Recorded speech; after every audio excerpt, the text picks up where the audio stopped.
네, 둘째 주 목요일 수업을 진행하겠습니다. 지난 수업에 이어서 서정주 시의 초기 시의 상징 구조, 그리고 그 상징을 분석해서 그리고 해석해서 그것이 갖고 있는 의미의 구조. 우리가 지금 목표로 하는 것은, 이 논문이 목표로 하는 것은 그것입니다. 서정주 초기 시의 상징 구조를 통해서 의미 구조를 도출해내는 거. 그 상징들의 핵심 상징들을 지금 우리가 지금 2장에서는 주로 초기시, 서정주 초기시의 모나드라고 내가 판단한 자화상이라는 작품에 등장하는 핵심 상징들을, 그죠? 한두 개가 아니고 가능하면 전체성이 도달하기 위해서 핵심 상징과 부수적 상징까지 종합해서 그림을 한번 그려보려고 합니다. 큰 그림을. 자, 이제 그동안 우리가 분석하고 해석해 왔던 그 상징들 마지막 순서인데, 불입니다. 정신적 지향의 모습은 작품 속에서 불의 심상으로 나타난다 그랬죠? 자, 이 말은 지금 현재 시적 주체의 정체성은, 그죠? 특성은 피입니다. 한마디로 얘기하면 피의 상징으로 대변됩니다.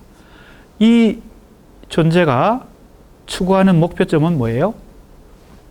아침입니다. 다른 단어로는 푸른 하늘입니다.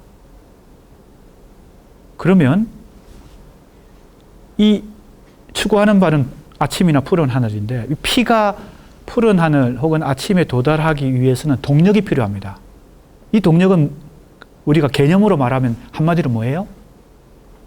피는 육체의 속성을 갖고 있으니까 이 아침이나 푸른 하늘에 도달하려는 이 상승 혹은, 그죠? 성화의 동력은 개념으로 말하면 한마디로 얘기하면 정신적인, 그죠? 추구입니다. 육체적 존재가 정신적 추구를 하는 거죠. 시에서는 그 정신적 추구라고 하는 이 의미를 그냥 정신적 추구라는 표현을 쓰면 그건 좋은 시가 아니죠. 그건 원관념을 그냥 표현하는 거잖아요. 보조관념을 가지고, 비유나 상징을 가지고 이 정신적 추구를 표현해 줘야 되니까, 이미지로. 그게 바로 불이라는 이미지로, 이미지가 비유로도 사용되고 상징으로도 사용되는데, 서정주 시에서는 대부분 상징으로 지금, 그죠? 사용되고 있다는 겁니다. 비유보다는. 물론 비유도 사용되는 부분들이 있겠지만 상징이 비중을 크게 차지합니다. 바로 불의 상징이란 겁니다. 이게 정신적 추구, 육체적 존재인 자아가, 시적 자아가 하늘과 푸른 하늘과 아침을 추구하는 이 모습, 즉 정신적 상승의 모습은 불이라는 상징으로 나타난다. 자, 그래서 이제 벽이라는 작품이 등장하는데, 이걸 이제 인용했는데요. 여기에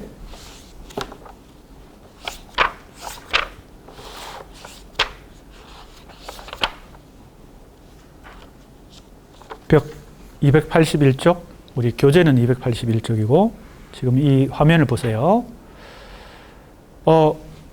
우리 텍스트, 파일로 제공한 텍스트, 얘는 이 작품들이 다 전문이 수록되어 있습니다. 그래서 그걸 반드시 좀 출력해서 같이 공부하라고 하는 겁니다. 안 그러면 이걸 직접 우리 학생들이 다 찾아보고 전집에서 그 작품을 찾아보고 읽어봐야 됩니다. 여기 이 논문에는 부분 인용한 경우도 많기 때문에 우리 학생들은 그걸 읽어보는데 공부가 필요하고, 또 개별 과제를 하기 위해서는 작품 전문을 읽어봐야 내가 지금 주안점을 두고 있는 거 말고 다른 분석과 해석의 근거들을 찾아야 되기 때문에 다 읽어보는 게 필요합니다. 이 벽이라는 작품이 또 중요한데요. 이 작품은 서정주가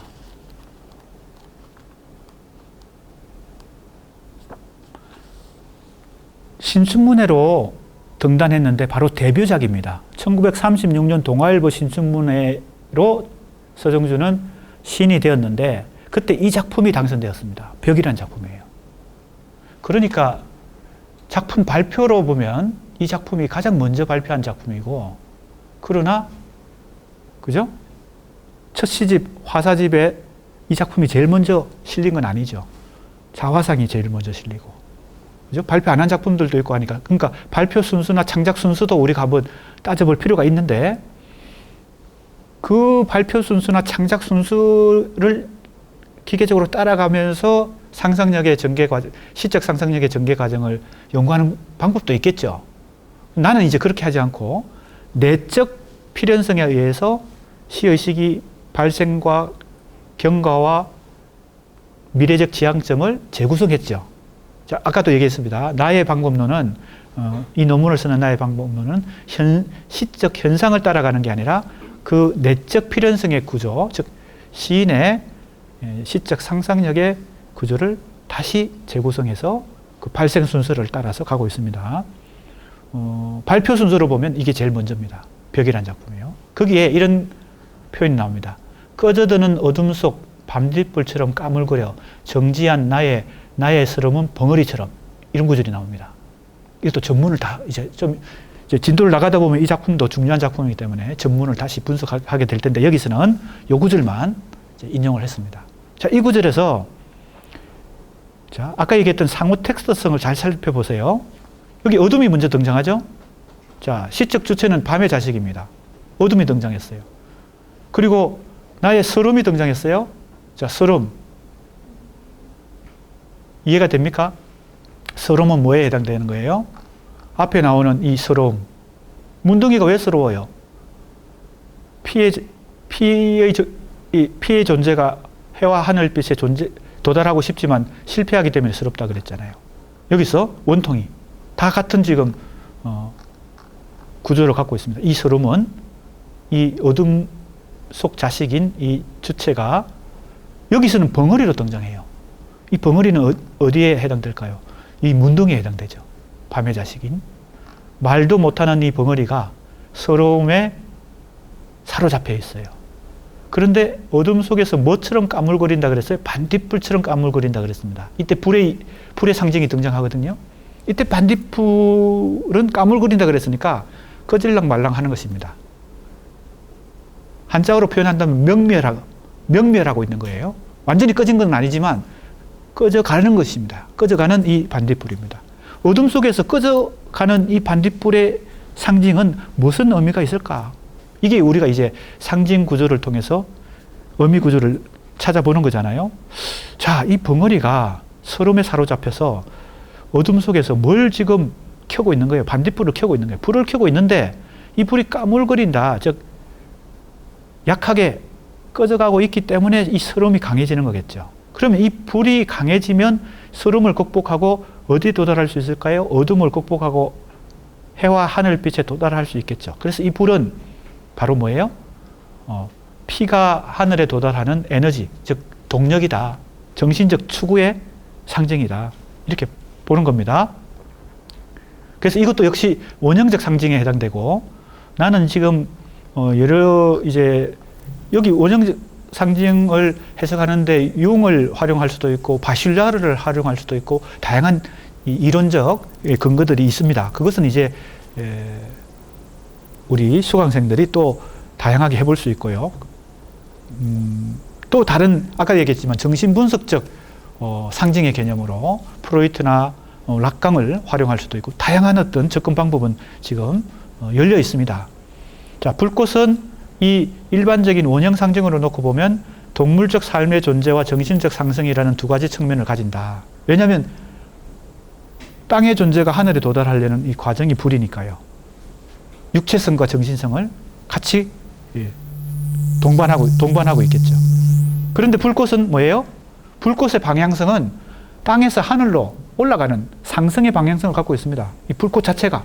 그죠? 그래서 그걸 원형적으로 놓고 볼 때 우리가 불꽃, 촛불, 불, 바슐라르가 불의 상징을 굉장히 심도 깊게 연구해서 책으로도 냈죠. 그러니까 이제 그것은 이제 여러 가지 이 상징적 의미를 우리가 도출할 수 있습니다. 불꽃은 생명이 깃들어 있는 정신의 운동, 이 정신적인 차원을 갖고 있습니다. 불꽃은. 그리고 상승의 특성을 갖고 있죠. 그래서 여러 가지 지금 다양한 이제 개념들을 내가 조사해서 일반적으로 그렇다는 겁니다. 그런데 이 서정주의 작품에서도 불은 그러한 원형 상징에 해당된다. 특히 이 불은 육체를 정신에까지 성화시키고 상승시키려는 어떤 노력이다. 이렇게 특히 서정주 시에서는 불이라고 하는 이 원형 상징이 다양한 그죠? 의미들을 포함하고 있지만 특히 서정주 시에 나오는 이 불은 육체를 정신에까지 성화시키는 그런 상징적 의미를 갖고 있다라고 나는 이제 해석을 했습니다. 그리고 이제 이 불이 그런 의미를 갖고 있다는 것을 다시 가슬로 돌아가서 보세요. 가슬로 돌아가서 불의 상징을 발견할 수 있습니다. 바로 어떤 불이에요? 자, 여기는 불이 등장 안 하죠. 그죠? 내가 그 불을 어디서 발견했나 하면요. 과거 부분, 시의식의 발생 부분에서 이미 그 불이 존재했습니다. 바로 여기죠. 흙으로 바람벽한 호롱불. 자, 이 아들이 이 애비와 어매의 이 대립 관계 속에서 이 아들은 무기력하고 이 어매를 도와주고 싶은데, 즉 풋살구를 가져다 없는 애비 대신에, 부재하는 애비 대신에 자기가 갖다 주고 싶은 그 심리적 욕망이 있었을 텐데 그게 좌절되었겠죠. 그렇기 때문에 먹고 싶다 하였으나, 그죠? 이 심리적 고뇌가 여기 들어가 있다고 생략되어 있다 그랬죠. 이 애미의 아들이 바로 옆에 켜고 있었던 것이 호롱불이었어요. 내가 이 과거 부분에서 시의식이 발생했다고 말하는 그 차원에서 이 호롱불은 이 어린 서정주가 이 불이라고 하는 정신적 추구를 이때부터 뭐예요? 시작했다는 겁니다. 상징적으로 보면 그렇다는 거죠. 그래서 시의 비유나 상징 속에, 즉 이미지 속에 들어있는 그 의미는 굉장히 복잡하고 미묘하고 또 심층적일 수가 있어서, 물론 모든 시인의 시가 다 상징이 다 그런 건 아니죠. 서정주 시에서 상징은 그 심층성이 있다. 이 불이 바로 단순히 그냥 물질적인 그 호롱불이 아니라 상징적으로 보면 이 어린 서정주의 내면 속에서 뭡니까? 출발했던 그 정신적 추구. 왜? 자기가 지금 하잘것없는 하나의 육체적 존재로서 이 상황 속에서 정신적인 뭔가가 삭이 텄을 테니까. 그 삭이 바로 이 현재의 부끄러움과 재인과 천치를 거쳐서 미래에 뭘로, 그죠? 등장하는 걸까요? 아침에 도달하고자 피를 성화해서 아침에 도달하려고 하자. 그러나 그게 완전히 성공하지는 못하고 뭐가 만들어져요? 시의 이슬이 만들어지죠. 그 동력이 필요한데 그 동력이 여기서부터 출발했다. 나는 이제 그렇게 상징적으로 볼 수 있다는 겁니다. 자, 이제 총 정리해 보겠습니다. 지금까지 시의식의 발생과 시의식의 지향점을 중심으로 서정주 초기 시의 상상력의 구도, 상상력의 질서를 핵심 상징을 중심으로 지금까지 탐색해 왔는데, 그것을 이제 하나의 그림으로, 큰 그림으로 보여준다면 이렇게 볼 수 있다. 여기 이 그림에서는 우리 교재에는 있는데 그림에는 빠졌습니다. 이 화면에는 빠졌습니다. 교재에 뭐가 있습니까? 이 화살표가 피, 그죠? 이 피가 육체, 그리고 뭐 간단하게는 이 피는 지상의 존재이고 땅의 존재죠. 꽃뱀이 대표적으로, 문둥이, 벙어리, 꽃뱀, 밤의 자식인 시적 화자는 이 피로 대표됩니다. 이 속성은 지상적 존재이고 또 그건 해석한다면 육체적 존재이고, 이 피가 도달하고자 하는 목표점은 이슬은 여기 있습니다. 이슬이 아니고 혹은 아침이다. 이 화살표가 지금 여기 빠져 있습니다. 화살표. 화살표가 중요합니다. 왜? 이 화살표의 의미가 뭐라고요? 정신적 상성, 성화, 정신적 성화. 이게 이 화살표의 의미입니다. 이 화살표가 생략되어 있는 걸 우리 교재에는 나와 있습니다. 자, 화살표. 자, 이 푸른 하늘 혹은 아침은 시상이 아닌 하늘의 상태이고 육체가 아닌 정신적 상태입니다. 중요한 거는 여기죠. 요 화살표, 즉 정신적 성화의 동력이 바로 뭐라고요? 불이다. 이게 불의 이미지. 불의 이미지는 그러니까 피와 하늘 사이에 있죠. 그러면 이 불이라고 하는 것이 먼저 있고, 자, 이 질서를 잡는 겁니다. 그리고 질서를 잡는 것은 단순히 같은 동시간대의 질서가 아니고 발생 순서까지 질서를 잡아보는 겁니다. 어느 게 제일 먼저 있었을까요? 발생 순서를 보면 피가 제일 먼저 있었겠죠. 그 다음에 뭐가 목표 지점이 있겠죠. 서정주의 시정신이 목표하는 것은 여기죠. 이게 먼저 있고 그 다음에 이게 있고 그 다음에 뭐가 이게 먼저인지는 알 수 없죠. 이게 먼저일 수도 있습니다. 그죠? 정신적 추구가 먼저 있고 목표 지점이 그죠? 선택될 수도 있는 거죠. 포착될 수도 있는 거죠. 아니면 이게 있으니까 이 불이 생겼을 수도 있고. 아무튼 이 하늘과 불의 관계는 뭐 순서로 보면 어느 게 먼저다라고 말하기는 어렵습니다. 그러나 불이 있고 나서 뭐가 생겨요? 이슬과 눈물이 생깁니다. 이해가 됩니까? 그리고 이슬은 위에 있죠. 정신적 산물이죠. 눈물은 뭐예요? 울음입니다. 이게 어디에 나오는 울음? 문둥이에 나오는 울음. 이건 좌절됐을 때. 이건 어느 정도 성공했을 때. 뭐가? 이 불이. 그죠? 그래서 이 핵심 상징들이 이런 구조로 이렇게 파생이 된다. 화살표도 여기 있다. 그죠? 화살표. 이슬은 여기 있고, 울음은 여기 있다. 그러면 이 그림이 서정주 초기 시의 상징 구조를 이룬다. 그리고 그것이 각각 어떤 의미를 갖고 있기 때문에 의미 구조를 이룬다. 이것이 이제 내가 2장에서 일종의 이 서정주 초기 시의 의미 구조로 도출한 가설입니다. 이걸 이제 3장에 가서 하나씩 펼쳐서 어떤 순서로 펼쳐요? 발생 순서대로 펼쳐서 처음에 뭐라고요? 부성의 부재와 모성의 동경. 두 번째는 외계의 억압과 자아의 폐쇄. 세 번째는 뭐예요? 육체적 욕망과 정신적 상성. 다른 말로 성화겠죠. 정신적 성화. 네 번째가 뭔가 한번 볼까요? 융합의 의지와 수직적 상승입니다. 융합의 의지. 뭐와 뭐를 융합하려고 하는 걸까요? 어렵지 않습니다.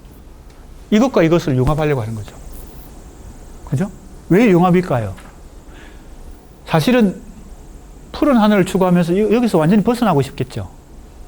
피의 존재에서 벗어나서 완전히 광명한 아침의 세계로 가고 싶겠죠. 깨끗해지고 싶겠죠. 피에서 완전히 정화되고 성화하고 싶겠죠. 그러나 몇 방울의 피가 언제나 섞여 있다고 그랬으니까 자기의 정체를 그죠? 정직하게 말하는 거죠. 인간이 육체의 동물이기도 하니까 이 욕망으로부터 완전히 정화되기는 어렵죠. 그렇기 때문에 서정주 시의 에로티시즘 미학은, 초기 시의 에로티시즘 미학은 이런 대립구조의 갈등과 전개 과정 속에서 분석이 치밀하게 될 필요가 있습니다. 그냥 에로티시즘 미학이다. 그리고 그냥 그 한마디로 다 뭉뚱그려가지고 서정주의 초기 시의 미학을 그냥 설명해버리는 것은 너무 쉬운 일이죠. 그럼 서정주 이외에도 다른 시인들도 에로티시즘 미학이 무수히 많이 존재하는데, 그러면 서정주의 에로티시즘 미학하고 다른 시인의 에로티시즘 미학은 어떻게 다른지를 우리가 밝혀내는 것이 이 연구자들의, 그죠? 시를 연구하고 문학을 연구하는 사람들의 과제인데, 그래서 가능하면 이 시의식의 혹은 시적 형식이나 시적 의미에 치밀하게, 그죠? 그리고 가능하면 표면적인 게 아니라 심층적으로 들어가서 그걸 규명해내야 된다는 겁니다. 잘게 쪼개가지고. 그게 바로 분석과 해석입니다. 연구자들은 그렇게 해야 되죠. 일반 독자들은 그냥 읽고 감상하고, 이게 뭡니까? 향유하는 것이지만, 그죠? 우리는 더 분석을 하고 해석을 도출해내서 그 정체를, 서정주는 이런 것까지 의식하고 계획하고 시를 쓴 건 아니에요. 자기는 어떤 열정에 사로잡혀서 시를 썼겠죠. 순간순간 최선을 다해서 한 편 한 편. 그러나 우리는 독자 혹은 연구자, 비평가이기 때문에 이렇게 치밀하게 분석하고 해석해서 서정주도 의식하지 못했던 이 작품의 뭡니까? 비밀을, 그죠? 예술 작품의 심층적 상징 구조와 의미 구조를 도출해낼 수 있어야 된다. 이런 얘기를 하는 것이죠. 자, 그러면 봅시다. 282쪽에 지금 그렇게 돼 있죠. 이게 이제 내가 생각하는 서정주 초기 시의 상징 구조입니다. 지금까지 이 결론을 얻기 위해서, 지금까지 이제 핵심 상징들 하나하나 좀 치밀하게 분석을 해 온 것입니다. 자, 이걸 이제 아까 얘기했던 이거 이제 수직적으로 연구한다면, 서정주 초기 시를 이제 지금 수직적으로 연구한다는 것은 농축된, 집약된 어떤 상상력의 질서를 딱 지금 마치 무의 단면을 잘라가지고, 그죠? 단면을 보면 무가 바람이 든 뭔지, 그죠? 싱싱한 뭔지 알 수 있잖아요. 마치 그렇게 수직적인 고찰을 한 겁니다. 서정주 초기 시라고 하는 연구 대상을 놓고 수직적으로 단면을 잘라서 지금 이걸 찾아낸 거예요. 뭘 중심으로? 자화상이라는 작품을 뭘 삼아서? 모나드 삼아서 서정주 초기 시라고 하는 전체를 딱 수직적으로 잘라서 본 거죠. 이제 3장은 뭐예요? 그리고 이건 가설입니다. 그죠? 그리고 3장은 이걸 검증하기 위해서 객관적으로 이제 이걸 펼쳐서 수평적으로 펼쳐보는데, 그것도 이 가설과 2장에서 얘기했던 것과 연관성을 가져야 되니까 그냥 작품의 발표 순서대로 이렇게 전개한 게 아니고, 뭡니까? 시의식이 발생해서 어디로 지향해서 가는지 이 과정을 다시 단계로 나누어 가지고 4단계로 나눈 것입니다. 그래서 다시 작품들을 살펴보고 있습니다. 그래서 아까 얘기했던 1단계, 1, 2, 3단계는 다 아까 얘기를 했고, 즉 부성과 모성, 외계와 자아, 육체와 정신은 얘기했죠. 마지막 융합의 의지와 수직적 상승이잖아요. 이게 이제 바로 이겁니다. 여기 피를 푸른 하늘까지 상승시키는 그 과정은, 이걸 원래 목표는, 의도는 그거겠죠. 피를 완전히 정화해서 여기에 도달하고 싶겠죠. 그러나 이 피의 존재, 즉 밤의 자식, 육체의 존재는 시적 자아도 그렇고, 문동이도 그렇고, 벙어리도 그렇고, 그죠? 화사도 그렇고, 이걸 완전히 벗어날 수가 없습니다.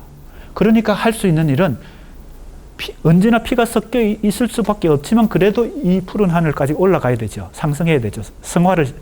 정화와 성화를 추구해야 됩니다. 그러니까 이게 두 개가 어떻게 융합이 된다는 거죠. 뭐와 뭐가? 피와 하늘이 융합되는 차원이 이제 마지막 단계입니다. 그렇게 되니까 어떻게 돼요? 수직적으로 상승한다. 수직적으로 상승한다. 우리 학생들 이게 미리 한번 살짝 살펴보기 위해서, 이건 나중에 합시다. 미리 살펴보는 것은 좀 그러니까요. 차차 차근차근 해봅시다. 자, 그러면 단계별로 이제 3장으로 넘어갑니다. 282쪽.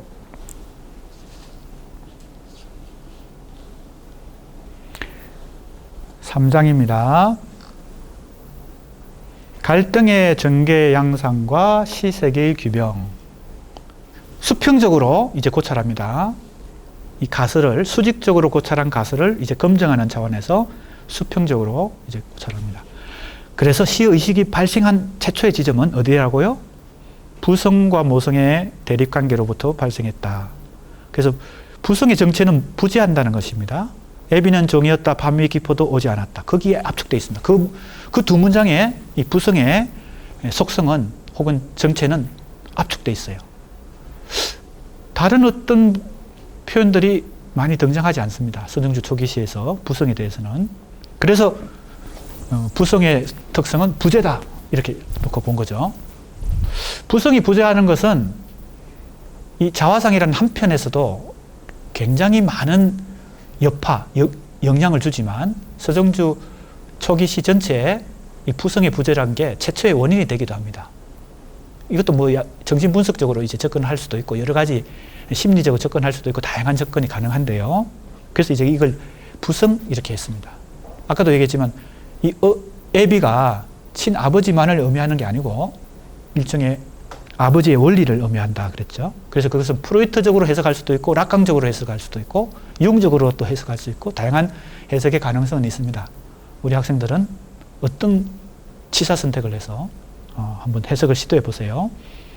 자, 부성은 부재한데 모성을 어떻게 해요? 모성의 욕망을 충족시키려는 욕망을 어린 서정주는 갖고 있었죠. 자화상에서 이제 시의식의 발생 부분을 보는 겁니다. 그럼 다시 이 챕터를 설정해서 이제 서정주 초기 시, 특히 첫 시집 화사집을 놓고 시의식의 발생을 부성의 부재와 모성의 동경이라는 개념으로 다시 설정을 해봅니다.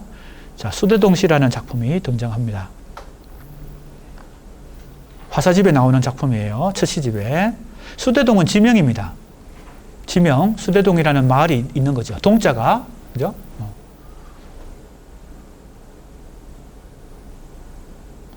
수대동시, 흰 무명옷 갈아입고 난 마음, 싸늘한 돌담에 기대었으면 사뭇 쑥스러워지는 생각, 고구려에 사는 듯 아스름 눈 감았던 내 넋의 시골. 자, 이 시골이라 그러죠. 이 수대동은 아마 이 고향 마을의 동네 이름인 것 같아요. 서정주의 내 넋의 시골 그랬으니까 내 마음의 고향. 뭐 쉽게 해석하면 별 생겨나듯 돌아오는 사투리. 그죠? 자기 고향이니까. 등잔불 벌써 키워지는데 오랫동안 나는 잘못 살았구나. 여기 보들렐로가 등장합니다. 쌀 보들렐로처럼 설고 괴로운 서울 여자를 아주 인제는 잊어버려. 자, 여기 여자가 등장합니다. 그런데 그 여자에 대한 감정은, 이 화자의 감정은 서럽고 괴롭다 그랬어요. 자, 이 여자를 생각하면 서럽고 괴로워요. 이제는 잊어버려. 선왕산 그늘 수대동 14번지 장강 뻘밭에 수금 구워, 이것도 오타입니다. 소금이죠. 소금. 정조 할아버지적 흙으로 지은 집. 오매는 엄마입니다. 엄마가 등장하고 아버지도 등장합니다. 자, 그러니까 이제 이 핵심 상징들이, 자, 지금 우리가 가설에서 그저 도출했던 핵심 상징들이 이 개별 작품들에서 어떻게 다시 상징적으로 나타나는지 이제 거기에 차관점을 두고 이제 해석을 해 보면 됩니다. 그리고 이제 이것은 가설을 다시 검증하는 차원이기 때문에 과연 그 가설이 타당한지를, 그죠? 검증하는 그런 의미도 있습니다. 오매도 나오고, 엄마입니다. 남보당 조개를 잘 줍고, 아버지는 등짐 서른 말 젓느니, 여기 아버지는 굉장히 건강한 어떤 아버지로 등장하죠. 그죠? 등짐 서른 말을 줬으니까, 가정을 위해서, 가족들을 위해서 열심히 노동하는 그런 아버지로 등장합니다. 그러니까 이 작품의 전체적인 기조와 자화상에 나오는 기조가 상당히 다르죠. 자, 그것도 우리가 이 작품을 해석하는데 중요한 관건이 됩니다. 여기는 바로 10년 전 옛날 초록 저고리를 입었던 금녀. 자, 여성이 또 등장해요. 여기 서울 여자가 등장하고요. 여기 금녀가 등장해요. 자, 여성적 이미지를 그 변별성 한번 생각해 보세요. 꽃각시 비녀하여 웃던 3월에 금녀, 나와 둘이 있던 곳. 이 금녀와 서울 여자의 그죠? 차이를 생각해 보세요. 머자나 봄은 다시 오리니. 금녀 동생입니다. 여기 나오는 금녀, 이 금녀 동생을 낳는 어들이 눈썹이 검은 금녀 동생, 어듯은 새로 수대동 살리. 자, 이 작품은, 자, 지금 우리가 앞에서 살펴봤던 초기시, 서정주 초기시들이 대체로 어둡고 밤의 자식들이 등장하고 피로 점철됐는데 이 작품은 좀 밝은 느낌을 줍니다. 왜 그럴까? 자, 생각해 보면요. 이 작품은 흰 무모형 옷을 갈아입고 난 상태에서 지금 자신의 과거를 돌아보고 있습니다. 흰 무명의 옷은 지금 앞에서 살펴봤던 핵심 상징 중에서 뭐하고 선명하게 대비됩니까? 피하고 대비되죠. 피의 붉은색과 이 흰 무명의 옷은 완전히 대조적이죠. 그래서 지금 이 시를 쓰는 서정주 시인의 상태는, 마음 상태는 뭔가 마음이 좀 가라앉아 있고 정화가 이루어진 상태. 그래서 과거의 자신을 지금 좀 돌아보고 있는, 회상하고 있는 그런 상태입니다. 그래서 피로 점철되어 있는 과정에서도, 초기 시 중에서도 이런 작품들이 곳곳에 등장합니다. 그죠? 피에서 약간 벗어나 있는 그 육체적 갈등, 육체적 욕망과 제의식 사이의 갈등, 그 에로티시즘에서 벗어나 있는 작품이죠. 이런 작품들이 곳곳에 몇 편씩 나타납니다. 자, 흰 무명 옷을 갈아입고 난 마음이기 때문에 이제 지금 자신의 그런 뭐예요? 갈등, 육체적 욕망과 정신적 제의식이라는 그 갈등을 돌아볼 수 있는 마음의 여유가 좀 생긴 상태입니다. 그래서 오랫동안 잘못 살았구나 하면서 자신의 살아온 생애를, 삶을 다시 돌아보는데 여기에 핵심적으로 우리가 중요한 여성 이미지가 두 개 등장합니다. 하나는 서울 여자고 또 하나는 금녀인데 이 금녀는 고향의 여자죠. 그죠? 10년 전. 그죠? 10년 전 옛날에 자기 이 수대동이라고 하는 이곳에서 고향에서 만났던 여자 금녀입니다. 그리고 나중에는 금녀 동생과 또 금녀 동생을 얻는다고 했으니까 이 금녀와 금녀 동생으로 연결되는 이 여성은 어린 시절 고향과 연결되고 또 어머니하고도 연결되는 어떤 마음의 고향과 연결되는 존재입니다. 반면에 서울 여자는 이 보들레르처럼 슬고 괴롭다 그랬어요.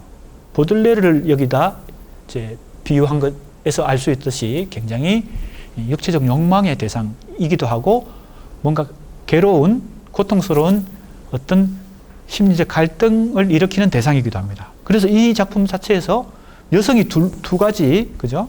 자, 우리가 가설에서 살펴봤던 바로 뭐에 해당되는 거예요? 새라고 하는 일반적 여성적 상징이 뱀이나 고양이 같은 육체적 욕망의 대상과 눈썹으로 대표되는 뭐예요? 정신적 사랑의 대상으로 분화된다 그랬잖아요. 이 작품에는 그 두 가지 여성상이 다 나타나는 겁니다. 그죠? 그리고 바로 여기에 눈썹이 등장하죠. 눈썹은 바로 어떤 존재예요? 이 금녀와 금녀 동생, 눈썹이 검다 했을 때 이 눈썹은 정신적 사랑의 대상입니다. 수대동이라고 하는 것은 바로 그러한 이 금녀는 바로 어머니와 어떻게 보면 마음의 고향이니까 수대동은 연결되는 그런 존재라고 볼 수 있어요.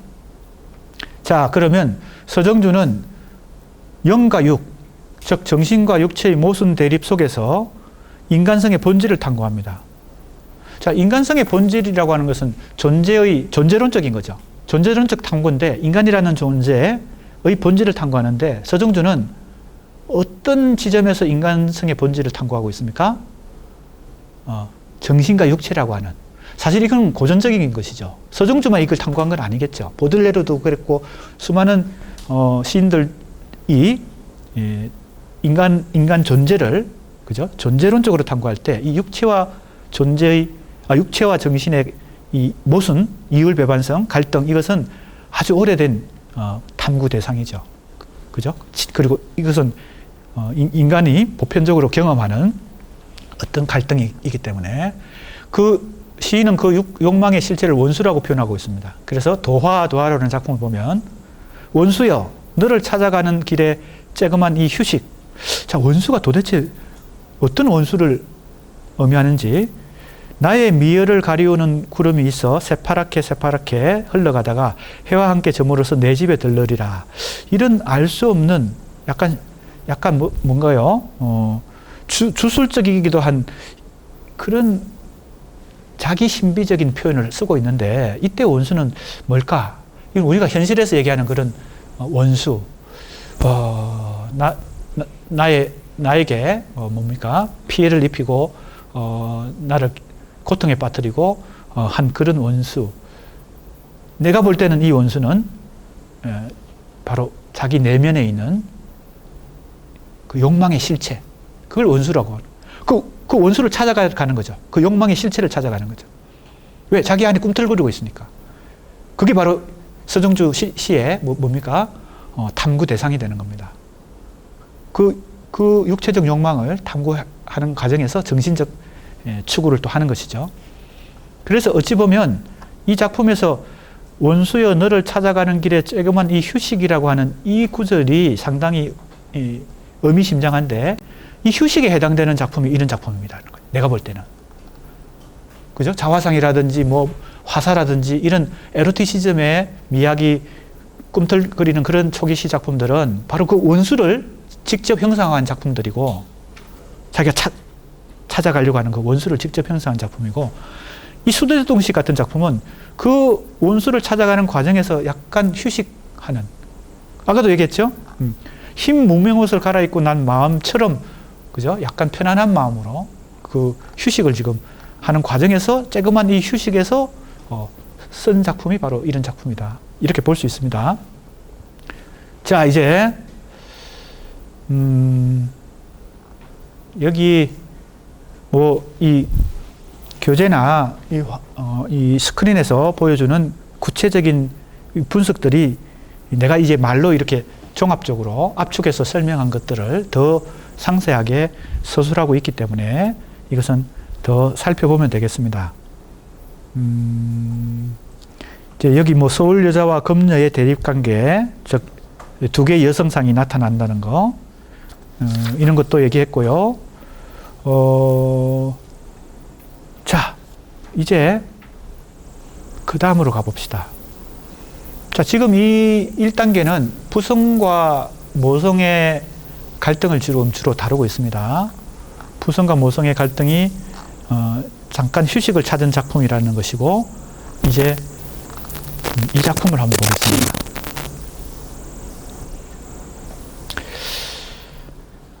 초기시에 내재된, 자, 이 부분, 초기시에 내재된 기본 정서로 여성주의적 경향을 암시한다 했을 때, 이 여성주의는 이제 요즘 굉장히 많이 부각되고 있는 페미니즘적 관점, 이런 의미가 아닙니다. 이때 여성주의는 오히려 그런 페미니즘적 관점과는 좀 거리가 있고, 서정주 초기시든 후기시든 중기시든 부성보다는 모성 쪽에 끌리잖아요. 그죠? 손톱이 까만 에미의 아들이잖아요. 에비의 아들이 아니고 에미의 아들. 그러니까 어메가 갈망하는 것을 자기가 채워주고 싶어하는 그런 어떤 아들이지, 에비는 집에 없고 종이고, 그죠? 에비에 대해서 관심을 갖기보다는 어메에 대해서 관심을 갖, 즉 엄마와 여성에 대한 관심, 네. 그런 관점에서 좀 더 큰 틀에서 여성주의다, 이런 표현을 쓴 것입니다. 페미니즘적 그런 관점이라고 해석하는 것보다는요. 그래서 구체적인 매개물은 바로 금녀인데, 이때 이 금녀가 3월에 이건 이제 마음의 고향인, 그죠? 고향 수대동하고 관련되는 여성이죠. 꽃을, 그죠? 꽃이라는 상징을 또 이제 찾아보는 겁니다. 꽃의 심상이 어떻게 나타나는지, 이 금녀와 또 엄마라는 이 여성적 상징들과 관련해서 꽃이라는 상징이 나오기 때문에 이 꽃 상징과 여성 상징이 어떤 의미를 가지고 있는지 살펴보기 위해서 이 작품을 지금, 이 작품은 나의 시라는 작품입니다. 자, 이 작품에 대해서는 우리가 조금 이따가 다시 작품을 읽어보고 해석해 보도록 하겠습니다. 예, 지금 3장에 서정주 초기 시의 의미구조 연구를 확인하기 위해서 갈등의 전개 양상과 시세계의 규명이라는 수평적 연구를 하고 있습니다. 첫 번째 단계가 부성의 부재와 모성의 동경이라는 주제인데요. 283쪽에 지난 시간에 수대동시를 같이 살펴봤고요. 그 다음 도화 지난 시간에 같이 살펴본 작품입니다. 자, 오늘 이제 이 지금 챕터에서는 부성과 모성의 이 관계 속에서 서정주의 시 의식이 혹은 시 정신이 부성보다는 모성 쪽에 밀착해 있다. 그래서 이 제목이 부성의 부재, 부재란 것은 존재하지 않는다는 거죠. 가장 그것이 단적으로 표현된 것은 자화상의 첫 구절이죠. 애비는 종이었다. 밤이 깊어도 오지 않았다. 그런데 수대동시에는 이런 구절도 나오죠. 아버지는 덩침 30말 졌느니. 이것은 아주 뭐라 그럴까요? 건강한 아버지 상입니다. 그죠? 건전한 아버지 상이죠. 부재가 아니고요.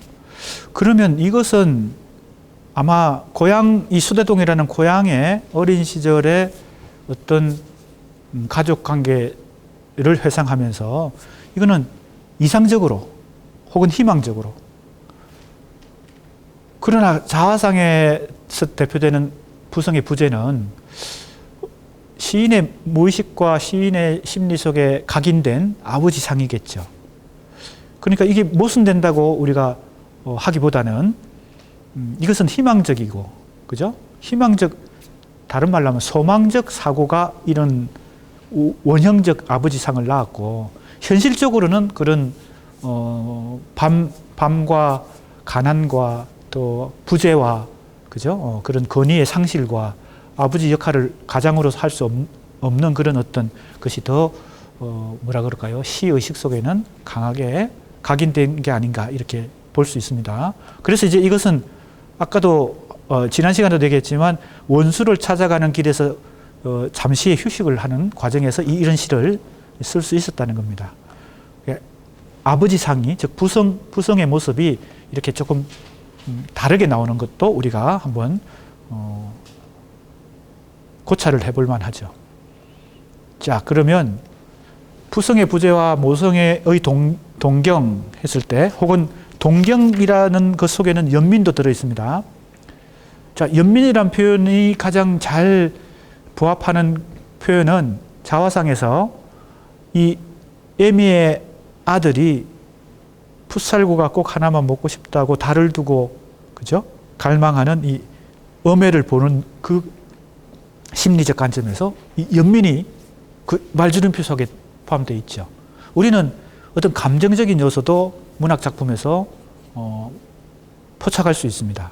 요즘은 감정이란 것도 상당히 많은 연구가 진행되어서, 예전에는 그냥 단순히 감정, 이렇게 정서 이런 표현을 했는데, 지금은 그게 좀 더 전문적인 연구가 많이 진행됐죠. 그래서 철학자들이 들레즈라든지 뭐 락강이라든지 이런 철학자들이 최근에 이제 연구 동향을 보면 그런 아펙트, 그걸 이제 번역하는 우리말로 번역하는 과정에서 뭐 일본어 번역도 참고하고 이렇게 하니까 논란도 많이 됐던 정동, 이런 표현도 씁니다. 정동. 감정할 때 그 정자를 쓰고, 동자는 움직일 동자를 쓰거든요. 정동. 그러면 이건 정서나 감정은 거의 비슷한 개념인데, 정서하고 정동은 뭐가 다르냐? 또 이런 이제 질문을 하게 됩니다. 요즘 정동이라는 표현을 또 쓰고, 정동이란 이 번역어가 조금 부적절하다는 의견도 많이 있습니다. 그래서 이게 감흥, 그죠? 감흥이라는 표현이 있죠. 감흥. 정서적으로 이렇게 공감을, 때로는 공명이라는 단어도 있습니다. 공명. 그게 다 이제 감정적인 요소예요. 감성적인 요소입니다. 그래서 우리가 특히 문학에서 감성적인 요소나 감정적인 요소도 중요하죠. 그래서 연구의 대상이 됩니다. 시에서는 특히나 더 그렇습니다. 왜냐하면 정서적인 면, 그 느낌, 분위기, 뉘앙스도 시라는 문학 예술 작품에서 중요한 부분을 차지하니까요. 지금 이 얘기를 하는 것은 연민이라는 정서하고, 그죠? 지금 동경이라는 정서하고, 정서라고도 할 수 있고 정동이라고도 할 수 있는데, 아까 이제 질문을 던져놓고 내가 답변은 하지 않았지만, 동자가 들어감으로 해서 어떤 요소가 더 강하게 나타날까요? 정서나 감정은 그 자체의 어떤 감성적인 차원, 즉 정적인 차원이죠. 그런데 정동하면 동자는 액티브하게, 그죠? 역동적인 차원입니다. 그러니까 기본적으로는 같은 카테고리인데, 범주인데, 정서라고 하는 건 우리가 희노애락을 느끼는 거죠. 그런데 그런 어떤 감정을 느끼는 거죠. 근데 정동하면 그게 좀 더 정신분석적인 개념이 되고, 충동 개념 혹은 욕망 개념 이런 쪽하고 접속이 되어서 행동에 이르게 만드는 좀 강한 정서, 이런 느낌을, 이런 뉘앙스가 정동이라는 표현에는 들어 있습니다. 그러니까 뭐 예를 드는 게 쉽겠죠. 예를 들면 우리가 사랑과 정오의 감정은 단순한 정서라기보다는 정동에 가깝죠. 그죠? 행동을 하게 만들잖아요. 내가 사랑을 느끼면 가만히 있지 못하죠. 연애 편지를 쓴다든지 그 주변을, 그죠? 맴돈다든지 뭐 계속 뭔가 행동을 취하죠. 그래서 움직임을 행위를 낳는 어떤 정서. 그러면 더 강한 정서겠죠. 그래서 정념이라는 표현도 있습니다. 정념. 그래서 다양한 이 개념들, 이런 것들도 이제 앞으로 공부를 해 나가야 되겠습니다. 그래서 지금 왜 이런 얘기가 나왔냐면, 지금 모성애의 연민 혹은 모성애의 동경할 때 연민과 동경이라는 것이 일종의 정서나 정동 개념에 가깝다. 그럼 부재하는 것하고 연민이나 동경을 느끼는 것하고 이 친밀도, 그죠? 친연성은 모성에 가깝다는 겁니다. 그래서 이제 지난 시간에 얘기했던 이 여성주의적 경향을 이 작품에서 발견을 할 수 있다. 어머니, 모성으로 대표되는 여성성에 대해서 이 서정주 시인은 굉장히 친연성, 친밀성을 갖는다. 자화상에서 그걸 도출한 일종의 가설인데, 그 가설을 이 작품에서 한번 확인해 보는 겁니다. 이 작품은 첫 시집이 아닙니다.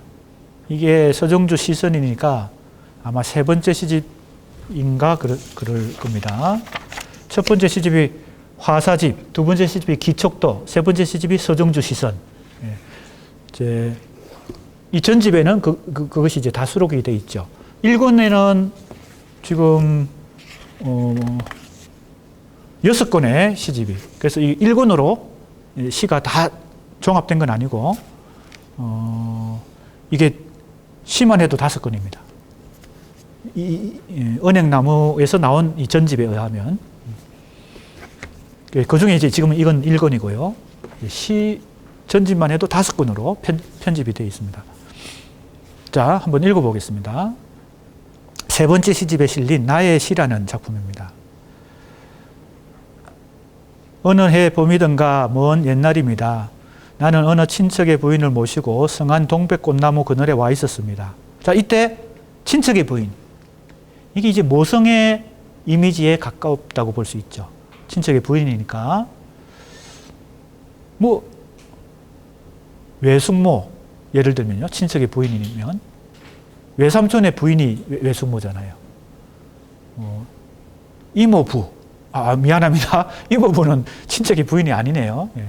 아무튼 친척의 부인이라고 하는 이 약간 모호한 그런 여성이 등장합니다. 모시고 동백꽃나무. 자, 꽃의 이미지와 이 여성의 이미지가 같이 등장하니까 지금 이 수대동시에 나오는 금녀가 꽃같이 비녀했다는 이 꽃의 이미지와 여성의 이미지가 같이 등장하는 이 작품을 보는 겁니다. 부인은 그 호화로운 꽃들을 피운 하늘의 부분이 어딘가를 아시기나 하는 듯이 앉아 계시고,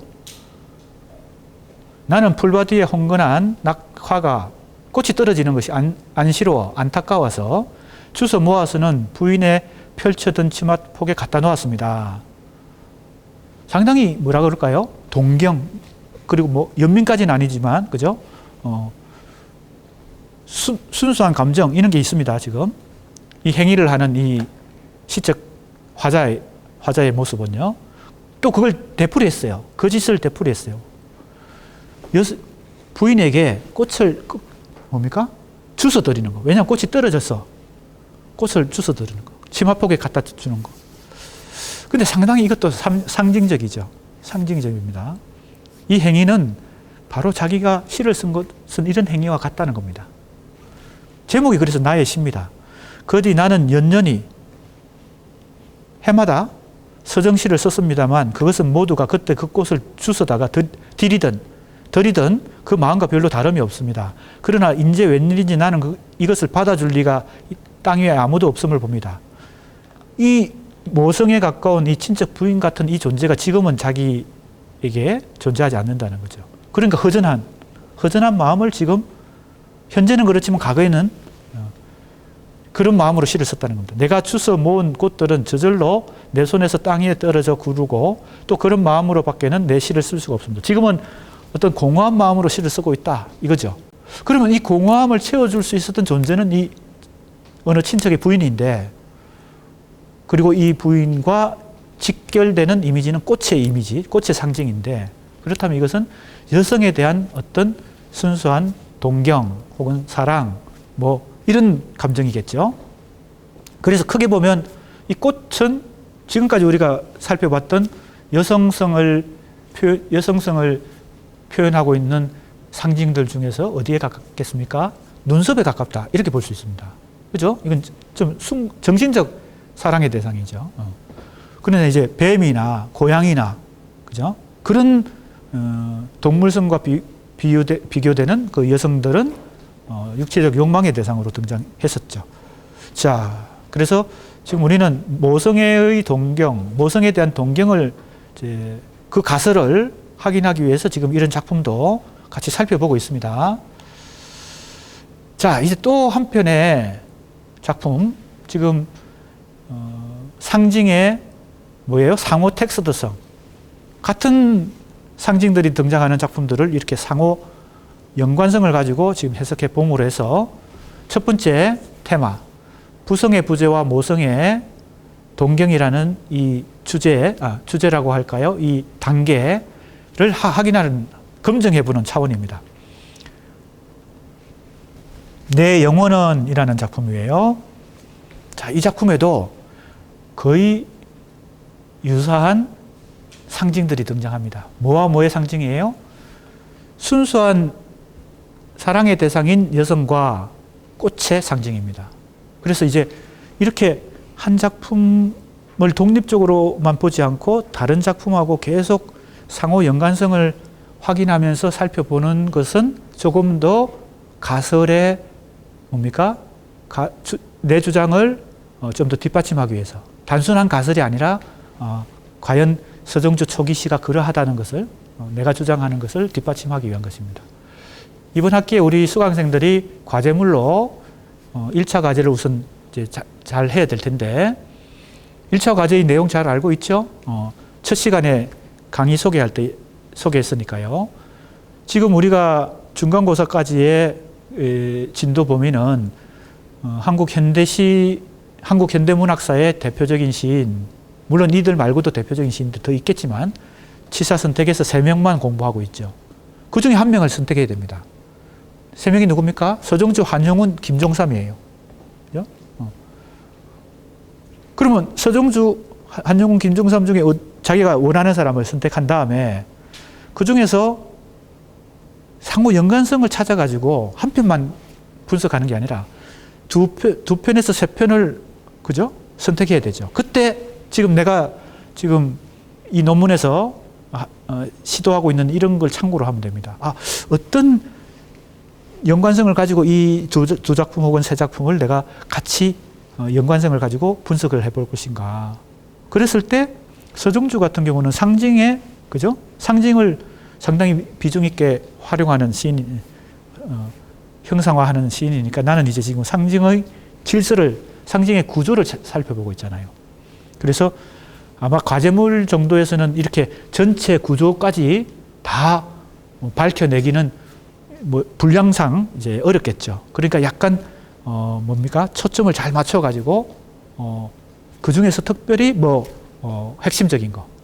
나는 지금 이제 이게 하나의 과제물 정도가 아니고 석사 논문으로 분량이 꽤 되는 것을 가지고 종합적으로 지금 서정주 초기 시의 상징 구조를 통해서 의미 구조를, 전체적인 의미 구조를 지금 찾아내려고 하고 있잖아요. 그러나 지금 과제물을 통해서 우리 수강생들은 이 연습을 해보는 겁니다. 그죠?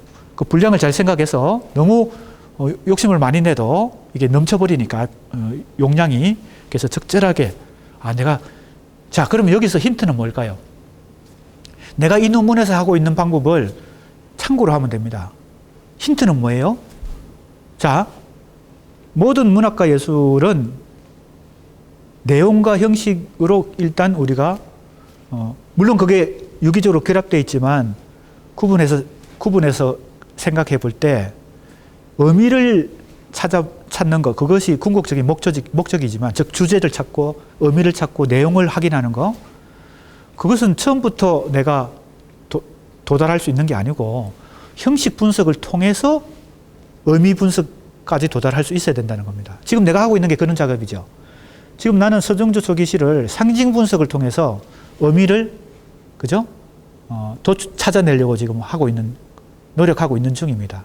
우리 학생들 이제 과제물을 본격적으로 지금 해야 되고, 지금부터 그게 뭐 뚝딱뚝딱 하루 이틀에 되는 게 아니니까 지금부터 이제 서정주면 서정주 전집, 한용음이면 한용운님의 침묵, 김종삼도 전집이 있으니까 그게 내가 강의 계획서에 다 어떤 텍스트를 가지고 연구해야 된다는 걸 다 제시해 놨습니다. 그걸 어떻게 뭐 도서관에서 빌리든 뭐 어떻게 하든 구해서 지금부터 읽어야 돼요. 지금부터. 왜냐하면 그게 한꺼번에 이 착상이란 게 내가 뭘 가지고 이 세 편의 작품을 엮어보겠다 이렇게 바로 떠오르는 게 아닙니다. 문학 연구는 귀납적으로 이루어집니다. 내가 지금 이 논문을 썼지만 내가 처음부터 이런 결론을 가지고 쓴 게 아니에요. 내가 이렇게 써야 되겠다고 처음부터 머릿속에 계획을 가지고 쓴 게 아니고, 모든 게 어디서부터 얻어집니까? 이 텍스트로부터 귀납적으로 얻어집니다. 그 결과 이 논문이 나온 것이죠. 우리가 이 논문을 공부하고 있다 그래서 이런 결과가 처음부터 내 머릿속에 주어져 있던 게 아닙니다. 백지 상태에서 시작하는데 거기서부터 어디서부터 원소스는 뭐예요? 이 텍스트입니다. 지금부터 읽어야 1차 과제 마감까지 제대로 된 1차 과제를 제출할 수 있어요. 그러니까 우리 수강생들은 지금부터 3명의 시인 중에 빨리 한 명을 선택하고 빨리 이 시집을, 텍스트를 거기 어떤 걸 가지고 하는 게 좋다고 다 제시해 놨죠. 빨리 이걸 구해서 지금부터 읽어봐야 됩니다. 이때 내가 이제 여러 가지 지금 구체적이고 실질적인 힌트를 줍니다. 내가 지금 교재를 통해서 그리고 이 수업 시간에 분석하고 해석하는 이 큰 틀에 구애받지 말고, 즉 영향을 받지 말고 자기 나름대로 제로 베이스에서 이 작품을 읽어야 됩니다. 이 내 수업 내용하고 이 교재에 영향을 받으면 거기서 자꾸 맴돌면 안 된다는 겁니다. 자, 그래서 이제 구체적인 힌트를 줍니다. 나는 상징 분석을 통해서 의미에 도달하려고 했죠. 그런데 상징만으로 모든 게 되는 게 아니고, 우리 학생들은 자기가 선택한 시인의 가장 중요한 어떤 형식적 요소가 뭔지를 그것도 역시 처음부터 아는 게 아닙니다. 이걸 계속 읽어가면서 체크도 하고, 그죠? 메모도 하고 이렇게 하면서 한 번 읽어서 되는 게 아니고, 나도 논문을 쓰기 위해서는 최소 3번, 그리고 조금 넉넉하게는 5번을 반복해서 읽습니다. 첫 번째 읽을 때 떠올라서 메모해 놓았던 거, 두 번째 읽을 때 또 다른 게 찾아지고, 세 번째 읽을 때 또 체크되고, 그러면 그 체크한 부분들, 어떤 상징에 체크했다든지, 어떤 이미지에 체크하고, 어떤 운율에 체크하고, 어떤 화자에 체크하고, 어떤 어조에 체크했겠죠. 여기 메모를 해 나가는 겁니다.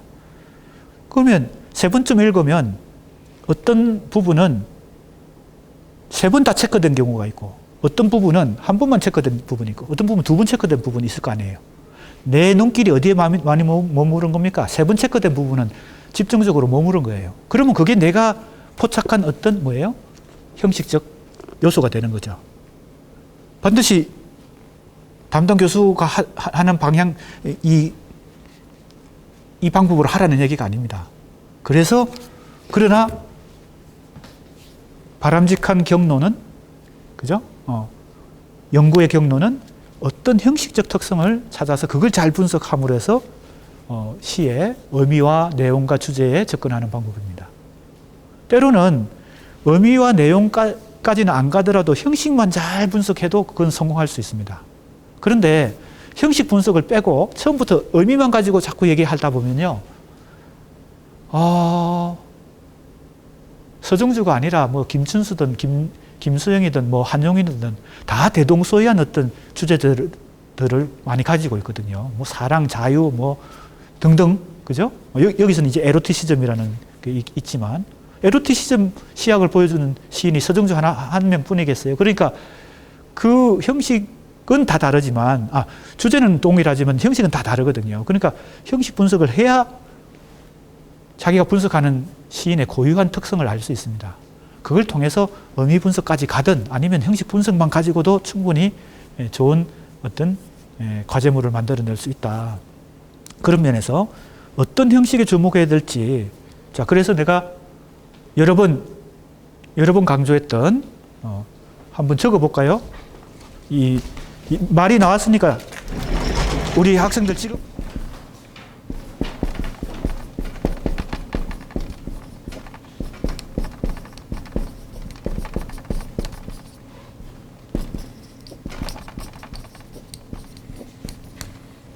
자, 한 편의 시를 구성하는 그 요소, 그죠? 우리가 분석을 하기 위해서는 이 세부적인 요소들을, 그죠? 엘리멘트, 요소들을 잘 분석할 수 있어야 되겠죠. 우리가 의사들이 수술을 위해서 해부를 하고, 그죠? 수술을 하기 위해서는 인체의 구조를 정확하게 요소별로 다 알아야 되겠죠. 그죠? 신경계통, 소화계통, 이런 거 혼동하면 수술 실패하잖아요. 그러니까 시도 하나의 총체적인 예술이지만, 아까도 얘기했지만, 유기적으로 모든 게 결합되어 있지만, 우리가 분석을 통해서 해석을 시도할 때는, 그죠? 일반 독자가 아니라 고급 독자, 즉, 연구자나 비평가는 좀 더 전문적으로 분석해야 되니까, 이 구성 요소를 잘 알고 있어야 되겠습니다. 시도 언어를 통한 예술이기 때문에, 언어 예술이기 때문에, 언어가 가지고 있는 기본 속성인 의미를 역시 기본적으로 갖고 있습니다. 그래서 우리가 시를 읽을 때 우선 의미를 알려고 노력하죠. 그죠? 그게 어떤 형식을 갖고 있든 궁극적으로 의미를 알려고 하고, 궁극적이라기보다는 기본적으로 의미를 먼저 알고 싶어 하죠. 그래서 그걸 의미라고 하고 주제라고 말하는데요. 그 위에 이 네 가지 요소가 사실은 더 중요하다. 이게 핵심입니다. 왜냐하면 일반 언어는 이 의미만 확인이 되면 그것으로 충족됩니다. 우리가 전화를 친구랑 해서 의사소통을 한다든지 편지를 한다든지, 일반적인 언어의 기능과 역할은 이 의미를 전달하는 것이거든요. 그건 일상 언어의 기본 속성입니다. 시도 언어를 벗어나서 존재하지 않기 때문에 이 기본 속성을 갖고 있어요. 그러나 시는 일반 언어가 가지지 못하는 이 네 가지를, 그죠? 플러스 알파로 갖고 있습니다. 그런데 오히려 이 플러스 알파가 기본보다 더 중요할 수 있다는 겁니다. 왜 그럴까요? 이걸 2, 3, 4, 5를 거치지 않고 1번 의미를 알았다라고 하는 그런 독자는, 그 시를 읽으면서 의미를 알았다라고 하는 독자는 오해할, 그 시의 의미를 잘못 알 수가 있습니다. 표면적인 의미만 알 수가 있고, 그죠? 해석을 엉뚱하게 잘못할 수도 있습니다. 그러니까 1번이 먼저 기본적으로 적혀 있지만 사실은 2번, 3번, 4번, 5번을 잘 분석해야 1번에 도달할 수 있습니다. 그래서 지금 내가 과제물 혹은 리포트, 조금 더 나가면 소논문, 학위 논문, 이런 시를 분석해서 논문을 쓸 때, 글을 쓸 때 1번부터 시작하지 말고 2, 3, 4, 5 중 어디선가. 자, 그럼 2, 3, 4, 5 이 플러스 알파가 한마디로 정리하면 이게 형식적 요소입니다. 이 기본이라고 하는 이 의미가, 주제가 내용적 요소입니다. 자, 내가 여러 가지 관점으로 설명을 할 수 있습니다. 조금 전에 얘기했지만 이 플러스 알파를 제대로 분석해야 1번의 기본에 도달할 수 있다는 겁니다. 이건 좀 얘기가 다르죠. 기본을 알아야 그 다음 알 수 있다는 게 아닙니다. 기본을 알아야 플러스 알파에 도달하는 게 아닙니다. 플러스 알파를 잘 알아야 1번을 정확하게 알 수 있습니다. 그래서 처음부터 내가 이런 거 분석하지 않고 이걸 알았다라고 하면 오해가 될 가능성이 높다.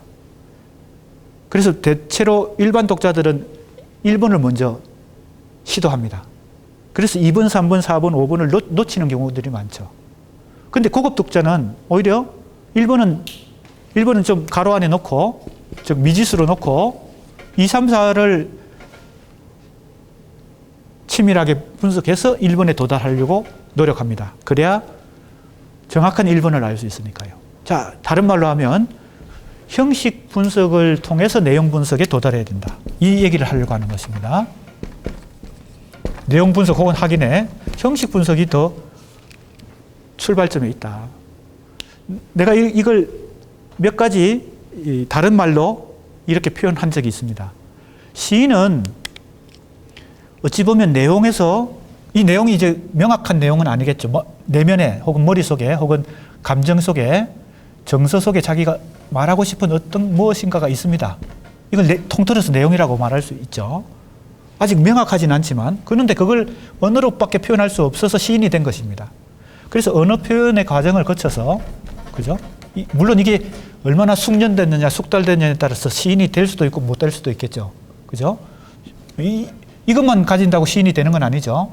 이것은, 그죠? 자기 내면에 있는 이것을 언어 표현에 적절한 이것이 만나서 이제 시라는 작품이 만들어집니다. 그러니까 이것도 약간 더 치밀하게 말할 수 있지만 조금 단순화해서 말하면 시인은 시를 쓰는 과정에서 이 내용이 먼저고 그 다음에 형식을 만나서 시가 됩니다.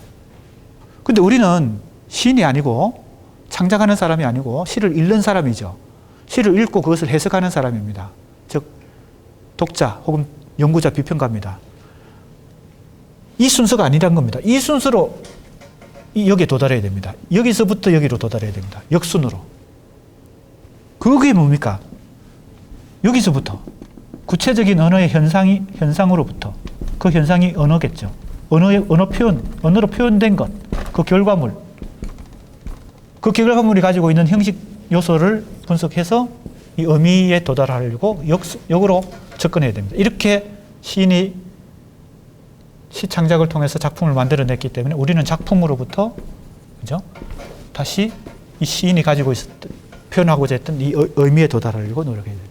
자, 그러면 이제 결론을 얘기하면 나는 지금 서정주 초기 시를 어떻게 지금 연구하고 있습니까? 이 상징을 중요하다고 본 거죠. 이 많은 형식적 요소들 중에서. 근데 그것도 처음부터 정답이 있는 게 아닙니다. 그리고 내가 서정주 시에서는 상징이 가장 중요하다고 내가 그렇게 판단해서 그걸 연구했지만 서정주 시에서 상징만 있겠습니까? 다른 요소가 없는 건 아닙니다. 내가 볼 때 이게 가장 중요하다고 본 것이지만 또 어떤 다른 연구자들은 이걸 중심으로 서정주 시를 연구할 수도 있고 비유를 가지고 연구할 수도 있고 화자나 어조를 가지고 연구할 수도 있는 거죠. 그러니까 정답은 없는 것입니다. 내가 치사 선택한 것이 이것이죠. 그리고 지금 한용운이나 김정삼도 앞으로 공부할 텐데 내가 또 다른 요소가 그 시인에게는 중요한 형식적 구성 요소다라고 볼 수가 있습니다. 그리고 종합적으로는 하나만 연구해야 되는 건 아니죠. 상징과 은유를 같이 연구할 수도 있습니다. 화자와 어조를 같이 연구할 수도 있고요. 그렇기 때문에 그러나 이제 지금 과제물을 하는 우리 수강생들 입장에서는 그렇게 복합적인 구성 요소를 같이 연구하기는 조금 분량 면에서도 그렇고 넘치니까 어느 하나를 잘 선택해야 하는데 그 선택의 결정은 처음부터 내 머릿속에 딱 주어지는 게 아니라는 겁니다. 읽어가면서 거기서 기납적으로 찾아내야 되는 겁니다. 발견해내야 되는 거예요.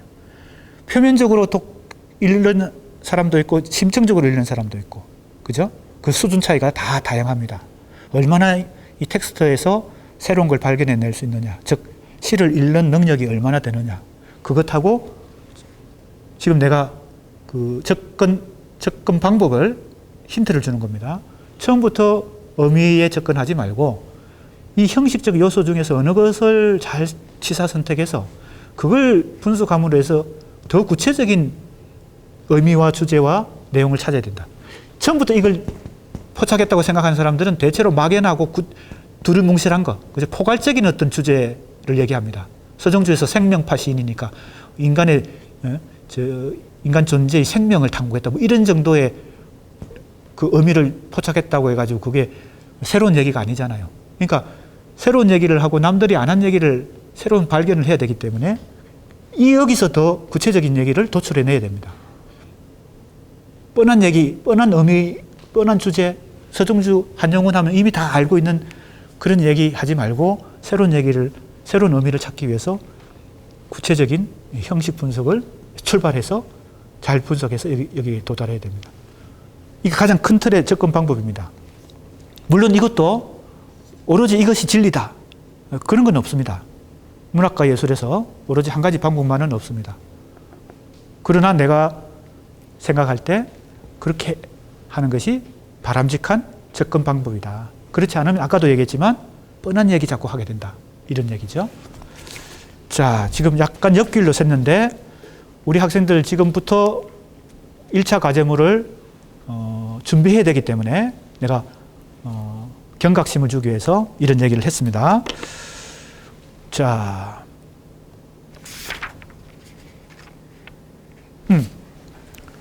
이 시를 읽다가 그렇게 됐죠. 예. 그러면 조금 우리가 과제물과 관련된 언급을 하는 바람에 조금 시간이 지나갔습니다. 이 작품과 관련해서는 다음 시간에 계속해서 분석해 보도록 하겠습니다.